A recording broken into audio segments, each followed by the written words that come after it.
ॐ नमो भगवते वासुदेवाय।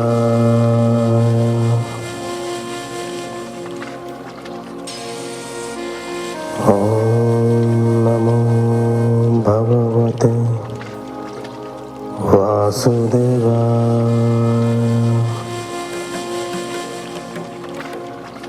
ॐ नमो भगवते वासुदेवाय।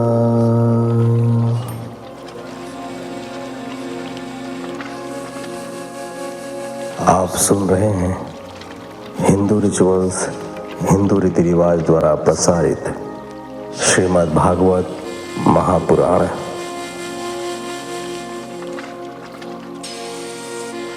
नारायणं नमस्कृत्यं नरं चैव नरोत्तमं देवीं सरस्वतीं व्यासं ततो जयमुदीरयेत्।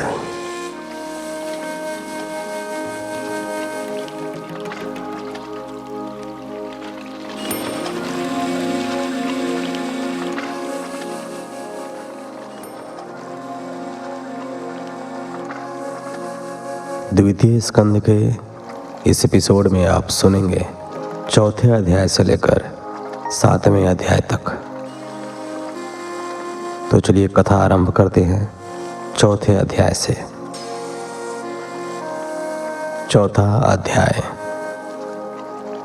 परीक्षित के आग्रह पर श्री शुकदेव जी द्वारा कथा का शुभारंभ। श्री शुकदेव जी ने कहा, राजन, भगवान पुरुषोत्तम श्री कृष्ण के चरण कमलों में मैं बार बार नमन करता हूँ। वे संसार की उत्पत्ति, स्थिति और प्रलय के कारण हैं। संसार में व्याप्त 3 गुणों सत्व, रज और तम के वे नियामक हैं। वे ही ब्रह्मा, विष्णु और शंकर का रूप धारण कर अभिव्यक्त होते हैं। वे सच्चिदानंद स्वरूप भगवान समस्त चर अचर प्राणियों के हृदय में अव्यक्त रूप से विराजमान है। उनका दिव्य स्वरूप इन भौतिक आँखों से नहीं देखा जा सकता और न मनुष्य अपनी बुद्धि से उन्हें उपलब्ध ही कर सकता है। वे अनंत हैं और उनकी महिमा भी अनंत है। हम बारंबार उनके श्री चरणों में अकिंचन की भांति नमस्कार करते हैं। हे राजन, वे सत्पुरुषों का दुख हरण करने के लिए और पापियों का विनाश करके धर्म की स्थापना के लिए इस धरती पर अवतार लेते हैं। वे समदर्शी हैं और कभी किसी के साथ पक्षपात नहीं करते। वे अत्यंत भक्त वत्सल हैं। हठपूर्वक और भक्ति के बिना कोई उनकी छाया तक को स्पर्श नहीं कर सकता। वे अत्यंत ऐश्वर्य से युक्त होकर भी अपने ब्रह्म स्वरूप बैकुंठ धाम में विहार करते हैं। ऐसे श्री कृष्ण भगवान को मैं बार बार नमन करता हूँ, जिनका कीर्तन, स्मरण, दर्शन, वंदन, श्रवण और पूजा जीवों के पाप कर्मों को तत्काल नष्ट कर देती है। उन पुण्य कीर्ति भगवान श्री कृष्ण को मैं बार बार नमस्कार करता हूँ। विवेकी पुरुष जिनके चरण कमलों की शरण लेकर सांसारिक मोह माया के बंधनों को त्याग कर परम पद प्राप्त कर लेते हैं।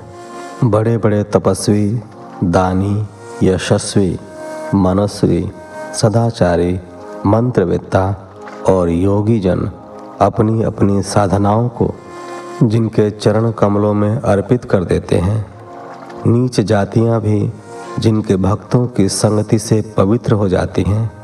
ऐसे मंगलकारी, दयानिधान, कल्याणकारी और यश देने वाले भगवान श्री कृष्ण के सर्वशक्तिमान स्वरूप पर मैं बार बार बलिहारी जाता हूँ और उन्हें नमन करता हूँ। हे राजन, भगवान श्री कृष्ण समस्त जीवों के आत्मा हैं, भक्तों के स्वामी हैं, ज्ञानियों के ज्ञान हैं, कर्मकांडी ब्राह्मणों के लिए वेद मूर्ति हैं, धार्मिकों के लिए धर्म मूर्ति हैं और तपस्वियों के लिए तपः स्वरूप हैं। स्वयं ब्रह्मा विष्णु महेश और सैकड़ों देवगण भी जिनके अद्भुत स्वरूप को देखकर निरंतर चिंतन करते रहते हैं और आश्चर्यचकित होते रहते हैं, वे मुझ पर अपने अनुग्रह की कृपा करें, ऐसी मैं उनसे प्रार्थना करता हूँ। हे राजन, जो समस्त संपत्तियों की स्वामिनी श्री लक्ष्मी जी के पति हैं, जो समस्त यज्ञों के भोक्ता और फल देने वाले हैं, जो संपूर्ण प्रजा के पालनकर्ता और रक्षक हैं, जिन्होंने यदुवंश में अवतार लेकर अंधक, वृष्णि, भोज और यदुवंशियों की रक्षा की है, तथा जो एकमात्र उनके आश्रयदाता हैं, वे भक्त वत्सल संत जन के सर्वस्व श्री कृष्ण मुझ पर प्रसन्न हों। विद्वान पुरुष जिनके चिंतन से आत्म तत्व का साक्षात्कार करते हैं, जो अपनी कृपा से भक्तों को प्रेम और मोक्ष प्रदान करते हैं, जिन्होंने ब्रह्मा के हृदय में ज्ञान की देवी सरस्वती को प्रकट कर वेदों की रचना की, जिन्होंने पंचभूतों से शरीर की रचना करके जीव रूप में उसमें शयन किया, जिन्होंने समस्त इंद्रियों को सक्रिय किया, मन और 16 कलाएं निर्मित की, वे सर्वभूतमय भगवान मेरी वाणी को अपने गुणों से अलंकृत करें। मैं वासुदेवावतार सर्वज्ञ भगवान व्यास के चरणों में बार बार नमन करता हूँ और कथा प्रारंभ करता हूँ। 5वां अध्याय। शुकदेव जी द्वारा ब्रह्मा नारद संवाद से सृष्टि वर्णन। शुकदेव जी ने कहा, राजन, एक समय की बात है कि देवर्षि नारद ने अपने पिता ब्रह्मा जी से पूछा, पिताजी, आप मुझे वह ज्ञान दीजिए जिससे आत्म तत्व का साक्षात्कार हो जाता है। इसका आधार क्या है? इसका निर्माण किसने किया है? वास्तव में यह क्या वस्तु है? आपको यह ज्ञान कहाँ से मिला? आपका आधार क्या है? आपका स्वामी कौन है? आपका स्वरूप क्या है? आप क्या अकेले ही सृष्टि का निर्माण कर लेते हैं? आप यह सब कैसे कर पाते हैं? ब्रह्मा जी ने नारद को उत्तर दिया, पुत्र, मुझसे परे स्वयं भगवान है। जब तक कोई उन्हें जान नहीं लेता, तब तक लोग मुझे ही सृष्टि का कर्ता समझते हैं। परंतु यह सूर्य, चंद्र, सितारे, अग्नि, ग्रह, नक्षत्र आदि सभी उसी परमात्मा के प्रकाश से प्रकाशित हो रहे हैं। मैं भी उन्हीं स्वयं प्रकाश भगवान के दिव्य प्रकाश से उद्भासित हो रहा हूँ। मैं उन वासुदेव भगवान की वंदना करता हूँ, जिनकी दुर्जय माया से मोहित होकर लोग मुझे ही सृष्टि आदि कर्ता मान लेते हैं। उनकी माया से मोहित होकर ही लोग यह मैं हूँ, यह मेरा है जैसे भ्रम में पड़े रहते हैं। मेरा आधार और ज्ञान उन्हीं के द्वारा स्थित है। हे नारद, इस जगत में द्रव्य अर्थात धन, कर्म, काल, जीव और स्वभाव वस्तुतः भगवान से भिन्न नहीं है। वेद और देवगण भी उन्हीं नारायण के अंगों से कल्पित हुए हैं। समस्त यज्ञ नारायण की प्रसन्नता के लिए किए जाते हैं। समस्त योग साधनाएं, तपस्याएं, भक्ति, भजन कीर्तन, ज्ञान परिमार्जन, कर्म कांड और उपासनाएं उसी परमपिता को पाने के लिए की जाती हैं। वे दृष्टा हैं, स्वामी हैं, निर्विकार होने पर भी सर्वस्वरूप हैं। उन्होंने ही मुझे बताया है और उनकी इच्छा के अनुसार ही मैं सृष्टि की रचना करता हूँ। सृष्टि, स्थिति और प्रलय के लिए 3 गुण सत्वगुण, रजोगुण और तमोगुण माया के द्वारा उनमें स्वीकार किए जाते हैं। इनसे मोहित होकर ही कार्य, कारण और कर्तापन के अहंकार से मनुष्य अपने को ही सब कुछ मान लेता है। इंद्रियों से परे भगवान ने इन 3 गुणों के आवरण से अपने को ढक रखा है, इसलिए लोग उन्हें नहीं जान पाते। इस जगत के और मेरे स्वामी वे ही वासुदेव भगवान हैं। हे नारद, जब मायापति भगवान ने एक से बहुत होने की इच्छा की, तब उनके अनेक रूप हो गए। उनकी नाभि कमल से निकली कमल नाल के ऊपर विराजमान कमल के पुष्प पर मेरा जन्म हुआ। मुझे श्री नारायण ने सृष्टि रचना की आज्ञा दी। तब उन्हीं के माया से मैंने सात्विक, राजस और तमस 3 गुण उत्पन्न किए। मैंने उन्हीं के द्वारा 5 तत्व जल, अग्नि, पृथ्वी, आकाश और वायु का निर्माण किया और इन 5 तत्वों से मिलकर जीव बनाया। इस जीव में शब्द, स्पर्श, रूप, रस, गंध की 5 तन्मात्राओं के लिए 5 ज्ञानेंद्रियां और 5 ही कर्मेंद्रियां बनाई। 5 ज्ञानेंद्रियों में कान, त्वचा, नेत्र, जिह्वा और नाक है, जिनके द्वारा जीव सुनता है, स्पर्श का अनुभव करता है, देखता है, स्वाद लेता है और सूंघता है। 5 कर्मेंद्रियों में वाणी, हाथ, पैर, गुदा और जननेंद्रिय हैं, जिनके द्वारा वह बोलता है, कर्म करता है, गमन करता है, मल त्याग करता है और नए जीव की उत्पत्ति करता है। इसके अतिरिक्त इन सभी इंद्रियों के संचालन के लिए मन बनाया और इस शरीर को सक्रिय करने के लिए परमात्मा ने अपने ज्योतिर्मय अंश से हृदय में जीवनी शक्ति आत्मा के रूप में प्रदान की तथा उपयोगिता समाप्त हो जाने की स्थिति में अथवा शरीर का दुरुपयोग किए जाने पर उसे नष्ट करने के लिए मृत्यु को बनाया। यही नहीं, उसकी इच्छा पर विविध दिशाएं, सूर्य, चंद्र, तारे, नक्षत्र, ग्रह, वरुण, अश्विनी कुमार, अग्नि, वायु, इंद्र, विष्णु, शंकर, मित्र, प्रजापति आदि देवगण और उनकी शक्तियां उत्पन्न की।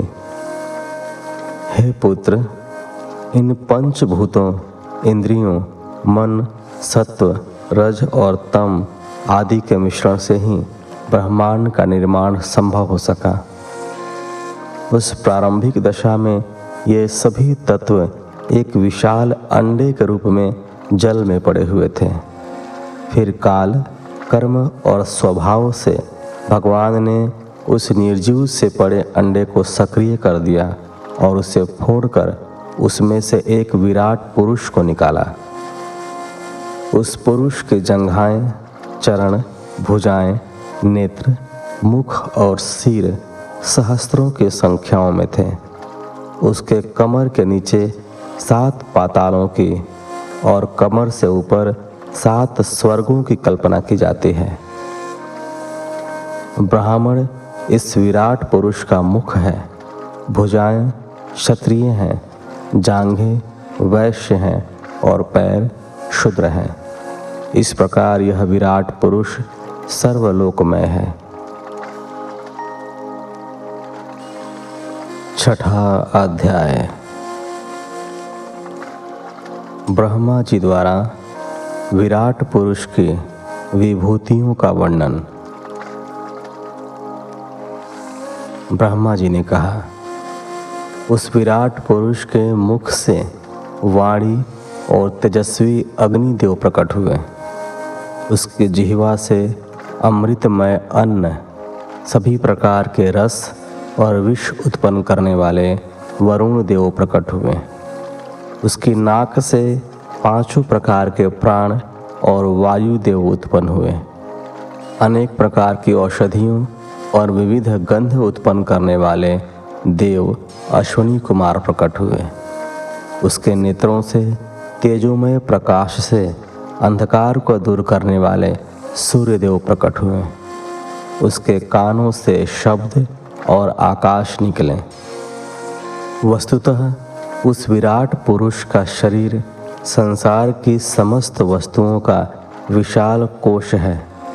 सारे यज्ञ, मेघ, बिजली, शिला, विविध धातुएं, लोकपाल, आनंद की परमानुभूति, विविध भाव, जीवन मृत्यु, स्वर्ग नरक, धर्म अधर्म, ज्ञान विज्ञान, अज्ञान, नदी, सरोवर, पर्वत श्रृंखलाएं, समुद्र, समस्त प्राणी, दैत्य, देव, मनुष्य, नाग, परिंदे, पशु, रेंगने वाले जीव, कीट पतंग, गंधर्व, अप्सराएं, यक्ष, भूत प्रेत, वृक्ष, ग्रह नक्षत्र, चंद्रमा आदि सभी कुछ उस विराट पुरुष के शरीर से जन्मे हैं और उसी में समा जाते हैं। हे नारद, यह संपूर्ण विश्व जो पहले कभी था, जो अब विद्यमान है और जो आगे रहेगा, उस सब को यह विराट पुरुष अपने में समेटे हुए है। यह सारा विश्व उसके भीतर मात्र 10 अंगुल की मात्रा में घिरा हुआ है। जो कुछ भी मनुष्य के कर्मों और संकल्पों से बनता बिगड़ता है, वह उस सबसे परे है और एक तटस्थ दर्शक की भांति समस्त जीवों के क्रियाकलापों को देखता रहता है। वह मोक्ष का स्वामी है। उसका पार पाना सहज नहीं है। उसके चरणों में भूलोक, हृदय में भूवरलोक अर्थात अंतरिक्ष और मस्तक में महरलोक है। उसके भी ऊपर 3 लोकों जन, तप और सत्यलोक में क्रमशः अमृत, क्षेम और अभय का नित्य निवास रहता है। परमात्मा का सानिध्य प्राप्त करने के लिए शास्त्रों में 2 मार्ग बताए गए हैं। पहला मार्ग अविद्या रूपी कर्म मार्ग है, जो सकाम पुरुषों के लिए है, तथा दूसरा मार्ग उपासना रूपी विद्या का मार्ग है, जो निष्काम उपासकों के लिए है। मनुष्य दोनों में से किसी भी एक मार्ग से चलकर मोक्ष प्राप्ति की यात्रा कर सकता है। मनुष्य दोनों ही मार्गों के आधारभूत हैं। जहाँ सूर्य अपनी किरणों से सभी को प्रकाशित करते हुए भी सभी से अलग है, वैसे ही जिस परमात्मा से इस जगत की उत्पत्ति हुई है, वह परमात्मा में रहते हुए भी उससे तटस्थ है। हे पुत्र, सृष्टि के निर्माण में मुझे जो भी सामग्री मिली, वह उस विराट पुरुष के अंगों से ही प्राप्त हुई है। उसी सामग्री से मैंने उस विराट पुरुष की आराधना की, क्योंकि संपूर्ण विश्व उन्हीं भगवान श्री नारायण में स्थित है। मैं उन्हीं की प्रेरणा से इस संसार की रचना करता हूँ। उन्हीं के अधीन होकर रुद्रदेव इसका संहार करते हैं और वे स्वयं विष्णु रूप में इसका पालन करते हैं। ऐसा कुछ भी नहीं है जो परमात्मा से विलग हो। प्रिय नारद, मैं प्रेम पूर्वक उत्कंठित हृदय के उद्गारों से भगवान का नित्य स्मरण करता हूँ और सदैव उन्हीं में मग्न रहता हूँ। इसी से मेरी वाणी कभी असत्य नहीं होती, मेरा मन कभी असत्य का संकल्प नहीं करता, मेरी इंद्रियां मन के विपरीत होकर कभी भी मर्यादा विहीन नहीं होती। मैं उन्हीं की कृपा से वेद मूर्ति हूँ और बड़े बड़े प्रजापति मेरी वंदना करते हैं।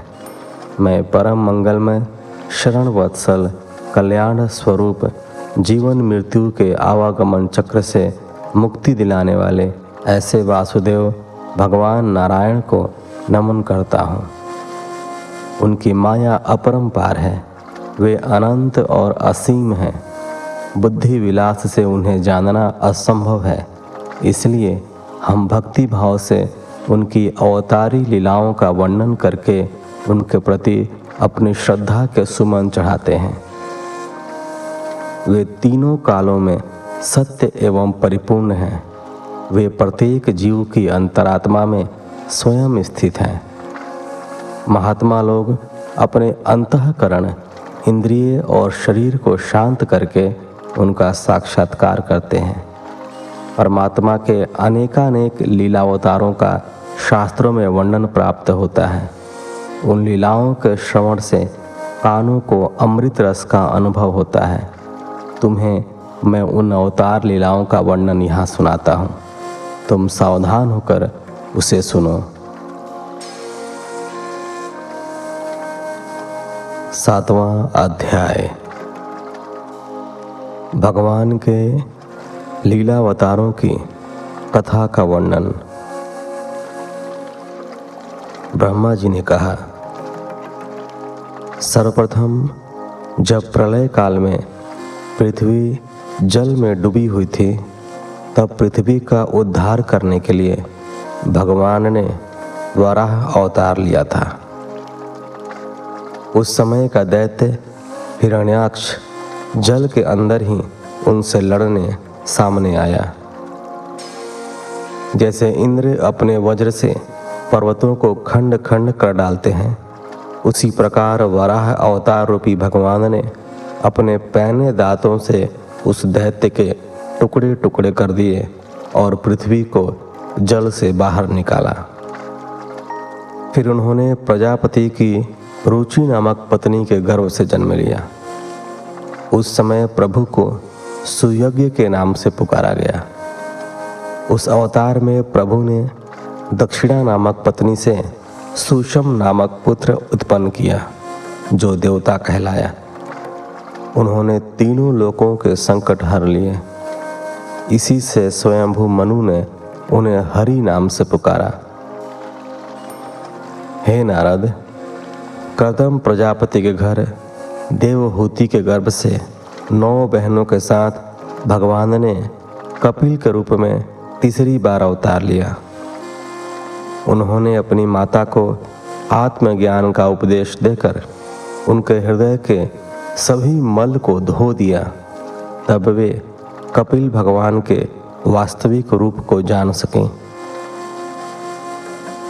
इसके बाद अत्रि मुनि की इच्छा पूर्ण करने के लिए उन्होंने उनकी पत्नी अनुसुईया के गर्भ से जन्म लिया और भगवान दत्तात्रेय के नाम से जाने गए। भगवान दत्तात्रेय ने राजा यदु और राजा सहस्त्रार्जुन आदि को योग, भोग और मोक्ष की सिद्धि प्रदान की।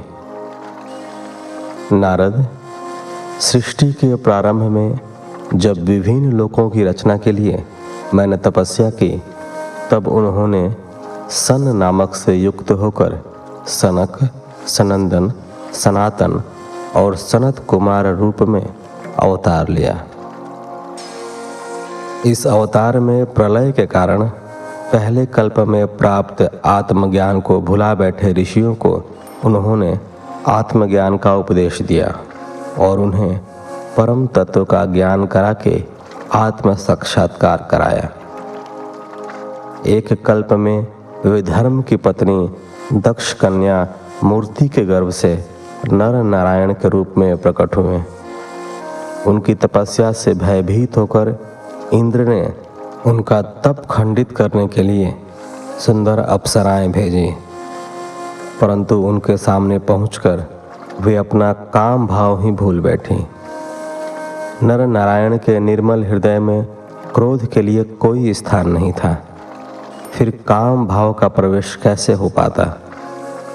पुत्र, एक बार राजा उत्तानपाद के निकट बैठे बालक ध्रुव को उसकी सौतेली माता सुरुचि ने फटकार दिया। उससे आहत होकर बाल्यावस्था में ही ध्रुव ने वन में कठोर तप किया।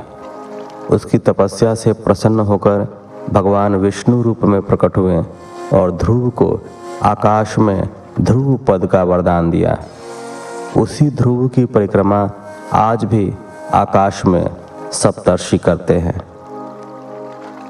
राजा वेन अत्यंत विलासी प्रवृत्ति का था। ब्राह्मणों के शाप से उसका ऐश्वर्य और पौरुष समाप्त हो गया। वह नरक में जा गिरा। ऋषियों की प्रार्थना पर भगवान ने उसके शरीर का मंथन करके पृथु के रूप में अवतार लिया और उसे नरक के भोगों से उबार कर पुत्र शब्द को चरितार्थ किया। पुत्र शब्द का अर्थ है पूत नामक नरक से रक्षा करने वाला। इसी अवतार में भगवान ने पृथ्वी को गाय की भांति दोहन करके समस्त औषधियों को लोक कल्याण के लिए प्रस्तुत किया। राजा नाभि की पत्नी सुदेवी के गर्भ से भगवान ने ऋषभदेव के रूप में जन्म लिया। इस अवतार में उन्होंने समस्त आसक्तियों से विलग होकर मन और इंद्रियों को शांत किया और समदर्शी रूप में जड़ों की भांति योगाचरण किया। इस स्थिति को महर्षि लोग परमहंसपद या अवधूताचार्य के नाम से पुकारते हैं। इसके बाद मेरे यज्ञ में उन्होंने स्वर्ण के समान कांति वाले हयग्रीव के रूप में अवतार लिया। भगवान का यह रूप वेदमय, यज्ञमय और सर्वदेवमय कहलाता है। हयग्रीव की नासिका के श्वास से वेदवाणी प्रकट हुई। चाक्षुष मनवंतर के अंत में भावी मनु सत्यव्रत ने मत्स्यावतार के रूप में जन्म लिया। उस समय सर्वत्र फैली जल राशि के मध्य एकमात्र नौका को उन्होंने आश्रय दिया। प्रलय काल के उस जल में मेरे मुख से गिरे वेदों को लेकर वे उसी में विहार करते रहे। समुद्र मंथन के समय भगवान ने कच्छप अवतार लिया और मेरु पर्वत को अपनी पीठ पर धारण करके समुद्र मंथन में देवों दानवों को सहयोग दिया। राजा हिरण्यकशिपु दैत्यराज था। वह अपने आप को ही भगवान मानता था, जबकि उसका पुत्र प्रहलाद भगवान का बड़ा भक्त था। राजा को वरदान प्राप्त था कि उसे किसी हथियार से न ऊपर न नीचे, न बाहर न भीतर, न दिन में न रात में, न मनुष्य न पशु, न जल में न धरती पर कोई भी उसे मार नहीं सकता था। तब अपने भक्त प्रहलाद की रक्षा के लिए भगवान ने नरसिंह अवतार लिया और उस राक्षस को दहलीज के मध्य सांध्य काल में अपने घुटनों पर गिराकर अपने पैने नाखूनों से उसके छाती को फाड़ दिया। एक बड़े सरोवर में एक ग्राह ने हाथी का पैर पानी पीते समय पकड़ लिया और उसे पानी के भीतर खींचने लगा। तब गजेंद्र की पुकार पर भगवान चक्रधारी गरुड़ पर सवार होकर भागे आए और चक्र से ग्राह को मार डाला। इस प्रकार उस शरणागत हाथी का भगवान ने उद्धार किया।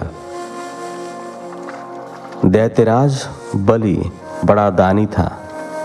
उसे अपनी दानवीरता पर अभिमान हो गया था। उसका अभिमान तोड़ने के लिए भगवान ने वामन अवतार लिया और राजा बलि द्वारा किए गए यज्ञ की समाप्ति पर उसे से 3 पग भूमि मांगे। राजा बलि के संकल्प छोड़ते ही भगवान ने अपना विराट रूप बनाया था। 2 पग में ही तीनों लोक नाप लिए और जब तीसरा पग धरने को धरती न मिली तो राजा बलि ने अपना शीश झुका दिया। भगवान ने उसके शीश पर पैर रखकर उसका उद्धार कर दिया। नारद, तुम तो जानते ही हो कि भगवान ने तुम्हारे प्रेम भाव से प्रसन्न होकर हंस रूप में तुम्हें योग, ज्ञान और आत्म तत्व को प्रकाशित करने वाले भागवत धर्म का उपदेश दिया था। भगवान के शरण में जो भी जाता है वे उसका कल्याण करते हैं। उन्हीं भगवान ने सभी मनवंतरों में स्वयंभू मनु के रूप में अवतार लिया है और मनु वंश की रक्षा करते हुए समस्त दिशाओं में धर्म चक्र परिवर्तन किया है। तीनों लोकों से ऊपर सत्य लोक तक उनके चरित्र की यश कीर्ति फैली हुई है। इसलिए पृथ्वी पर दुष्टों का दलन करने तथा धर्म की स्थापना के लिए वे बार बार जन्म लेते हैं। जन जन के रोगों का निदान करने के लिए भगवान धन्वंतरी रूप में प्रकट होते हैं। वे अमृत पिलाकर देवताओं को अमर करते हैं और दैत्यों का विनाश करते हैं। संसार में आयुर्वेद का प्रवर्तन करने वाले भगवान धन्वंतरी ही हैं। जब संसार में ब्राह्मण द्रोही राजाओं का वर्चस्व बढ़ जाता है, तब वे भगवान परशुराम के रूप में जन्म लेते हैं और दुष्ट तथा विलासी राजाओं का बार बार संहार करते हैं। महाबली रावण और उसके राक्षस वंश का विध्वंस करने के लिए वे इक्ष्वाकु वंश में लक्ष्मण, भरत और शत्रुघ्न के साथ दशरथ नंदन श्री राम के रूप में अवतार लेते हैं।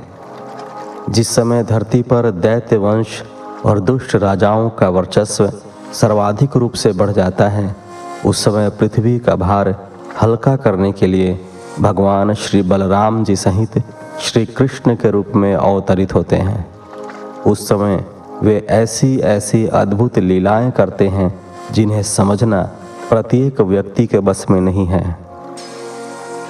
पूतना के प्राण हरना, यशोदा माता को अपने मुख में ब्रह्मांड के दर्शन कराना, बाल्यावस्था में ही अपने पैर के अंगूठे से बड़े भारी छकड़े को हवा में उछाल देना, यमुनार्जुन वृक्षों का उद्धार करना, कालिया नाग का दहन करके यमुना के दूषित जल को शुद्ध करना, दावाग्नि से ब्रजवासियों को बचाना, नंद बाबा को अजगर के भय से मुक्ति दिलाना, मैं दानव के पुत्र व्योमासुर से ग्वाल बालों को छुड़ाना, इंद्र के कोप से ब्रजवासियों को गोवर्धन पर्वत को अपनी उंगली पर उठाकर बचाना और इंद्र का मान मर्दन करना, वृंदावन विहार में गोपियों के साथ रासलीला करते हुए गोपियों को कुबेर के सेवक शंखचूड़ द्वारा अपहरण करने से बचाना, धेनुकासुर, बकासुर, केशी, अरिष्टासुर आदि दैत्यों का विनाश करना, चाणूर आदि पहलवानों को मारना, कुवलया पीड़ हाथी को वश में करना, कंस, काल यवन, भौमासुर, शाल्व, शंबरासुर, विदुरथ, रुक्मी, शिशुपाल, काम्बोज, कुरु आदि राजाओं का संहार करना, ऐसी अनेक लीलाएं हैं जिन्हें भगवान श्री कृष्ण ने अपने जीवन काल में किया। भगवान श्री कृष्ण प्रत्येक कल्प में सत्यवती के गर्भ से जन्म लेकर व्यास रूप में वेदों का पारायण करते हैं और इससे विभिन्न शाखाओं में विभाजित करके उनकी परंपरा को आगे बढ़ाते हैं। जब मनुष्यों में कली काल के आने पर असंख्य पापों का उदय होगा, तब वे भगवान बुद्ध के रूप में उनका कल्याण करेंगे और कली काल के अंत में जब सत्पुरुषों के घर भी भगवान की कथा में विघ्न पड़ने लगेगा, ब्राह्मण, क्षत्रिय और वैश्य पाखंडी हो जाएंगे और शूद्रों का राज्य आ जाएगा तथा कहीं भी धर्म का आह्वान और यश की ध्वनि सुनाई नहीं देगी, तब कलयुग पर शासन करने के लिए भगवान कल्कि अवतार लेंगे। हे नारद, जब सृष्टि का जन्म होता है और संसार की रचना का समय आता है, तब तपस्या 9 प्रजापति, मरीचि आदि ऋषि और मैं स्वयं ब्रह्मा सृष्टि की रक्षा करता हूँ। उसी समय धर्म, विष्णु, मनु, देवगण और राजा लोग पृथ्वी पर शासन करते हैं। जब सृष्टि के प्रलय का समय आता है, तब अधर्म, क्रोध, रुद्र, सर्प, दैत्य, पंचभूतों का विखंडन आदि भगवान की मायावी विभूतियां प्रकट होती हैं। ऐसा कौन है जो भगवान की शक्तियों की गणना कर सकें। समस्त सृष्टि की रचना और संहार करने वाली माया उनकी ही शक्ति है। ऐसी अनंत शक्तियों के स्वामी भगवान के स्वरूप को मैं स्वयं भी नहीं जानता, फिर दूसरों का तो कहना ही क्या है। आदिदेव भगवान शेष भी अपने सहस्त्र मुखों से उनका यशोगान करते आ रहे हैं, परंतु वे अब भी उनके आदि और अंत स्वरूप की कल्पना नहीं कर सके। जो व्यक्ति निष्काम और निष्कपट भाव से अपना सर्वस्व और अपने आप को भी उनके श्री चरण कमलों में न्यौछावर कर देता है, उस पर अनंत भगवान स्वयं ही दया करते हैं और उनकी दुस्तर माया को पार करके वह उनके निकट जा पाता है। ऐसा व्यक्ति यह मैं हूँ, यह मेरा है, ऐसा भाव कभी प्रकट नहीं करता। हे नारद, परमात्मा का वास्तविक स्वरूप एक रस, शांत, अभय देने वाला और ज्ञान स्वरूप है। न उसमें माया का मल है और न उसके द्वारा रची गई विषमताएं हैं। वह सत और असत दोनों से परे है। किसी लौकिक या वैदिक शब्द की पहुंच वहां तक नहीं है। अनेक साधनों से संपन्न होने वाला कर्मों का फल भी वहां तक नहीं पहुंच पाता। स्वयं माया भी उसके निकट नहीं जा पाती। परम पुरुष भगवान का यही परम पद है। महात्मा लोग और प्रेमी भक्तगण उसी परम पद का शोक रहित होकर आनंद स्वरूप ब्रह्म के रूप में साक्षात्कार करते हैं। संयमशील मनुष्य उसी में अपने मन को समाहित करके स्थित हो जाते हैं।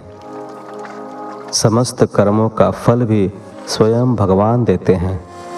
मनुष्य उन्हीं की प्रेरणा से शुभ अशुभ कर्म अपने स्वभाव के अनुसार करता है। इस शरीर में वह अजन्मा सदैव स्थित रहने वाला आत्मा है जो कभी नष्ट नहीं होता। भागवत में उन्हीं भगवान की विभूतियों का संक्षिप्त वर्णन है।